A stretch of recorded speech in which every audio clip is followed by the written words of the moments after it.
World cup finally अब शुरू हुआ है, क्योंकि इससे पहले जो भी हो रहा था उसको वर्ल्ड कप में तो नहीं बोलेंगे। कल finally the big boys of the world cup खेले हैं। सबसे पहले एम्बापे, फिर हालैंड और फिर तो भगवान आदमी मेसी।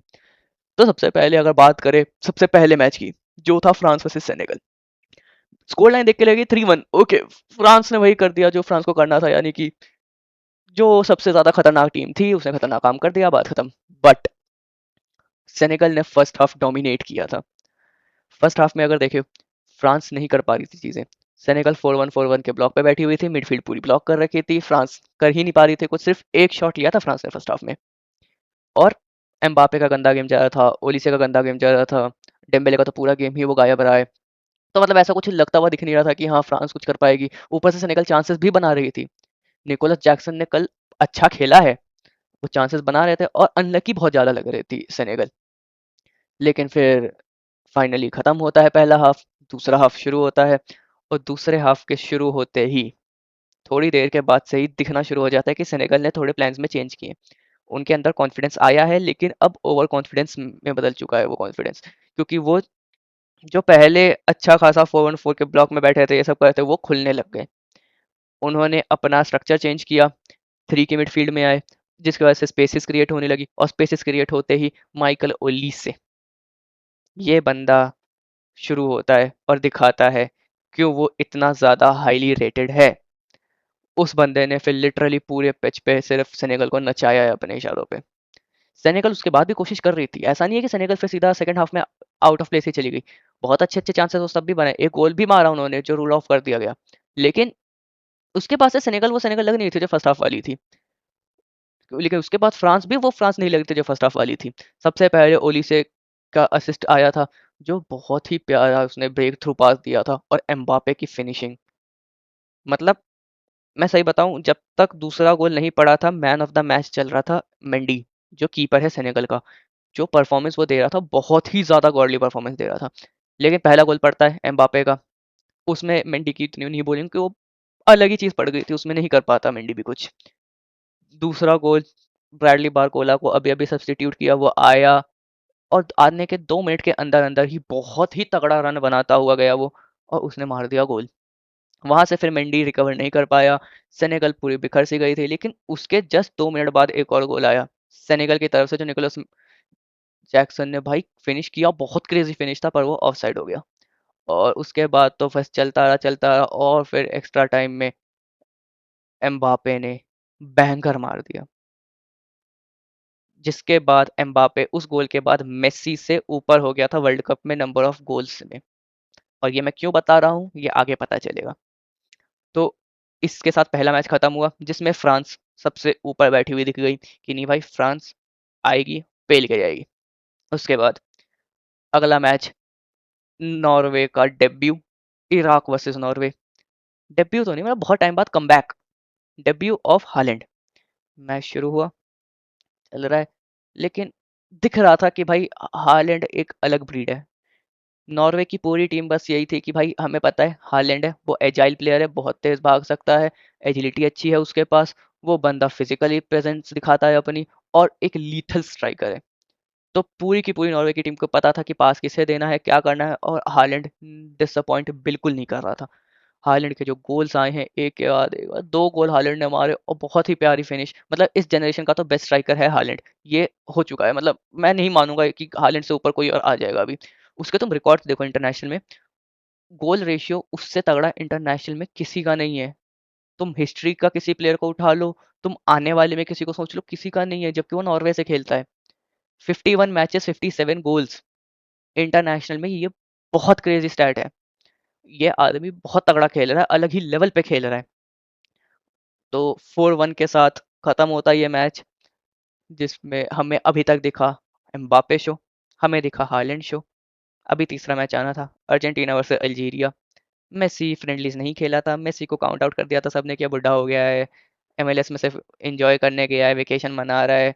फिर फ्रेंडलीज छोड़ा था, तो पता नहीं कैसे खेलेगा, अर्जेंटीना की टीम में डिप आ गया, ये वो ये टीम 2022 का वर्ल्ड कप जो खेली थी, वही कंटिन्यू उसने पहले मैच में कर दिया।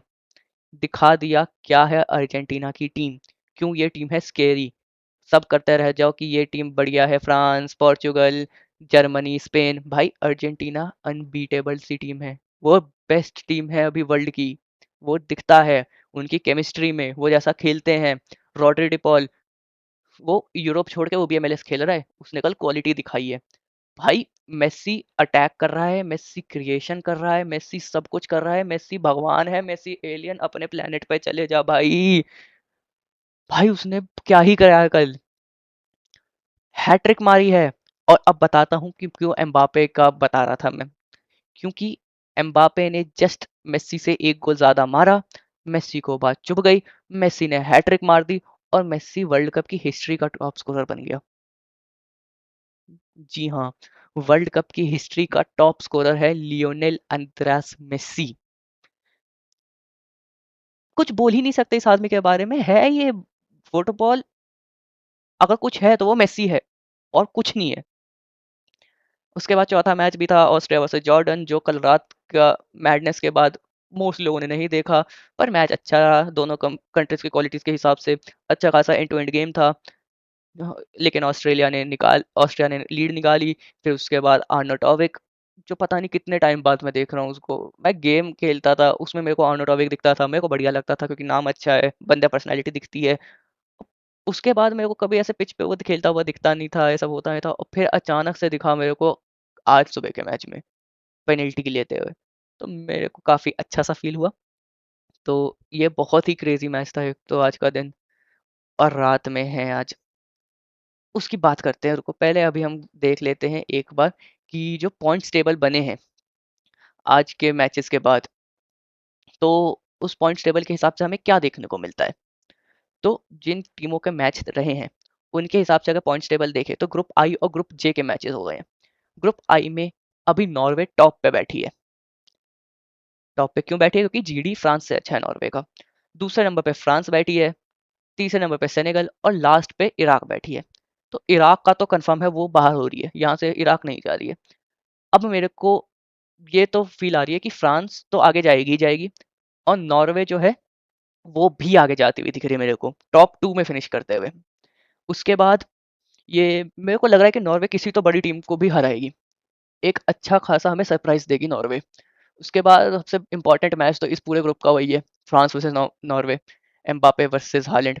और मेन ये भी है कि नॉर्वे की टीम में आप डिफेंस में तब भी देखोगे कि थोड़ी दिखते हैं, थोड़ी नहीं काफ़ी दिखते हैं, क्योंकि आप डिफेंडर्स नहीं है नॉर्वे की टीम में। ऑडेगार्ड है आपके पास, हालैंड है आपके पास ये नूसा है, आपके पास सॉर्लोथ है, लेकिन वही आपके पास डिफेंस में उतने नहीं है।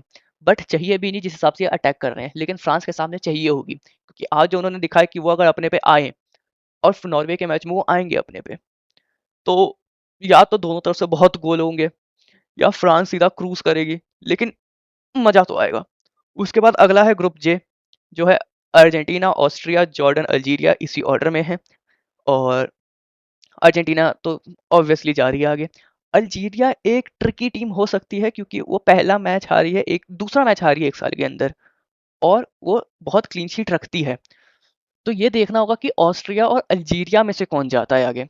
मेरे को फील आ रही है ऑस्ट्रिया शायद निकाल ले, क्योंकि उन्होंने एक अच्छी खासी विन ली है। और तो फिर मैं अभी के हिसाब से तो बोलूंगा कि ऑस्ट्रिया, अल्जीरिया और अर्जेंटीना इस ग्रुप से आगे जा रही है। और अब हम बात करें आज रात के मैचेस की, तो आज रात फाइनली खेलेंगे बड़े भैया हमारे।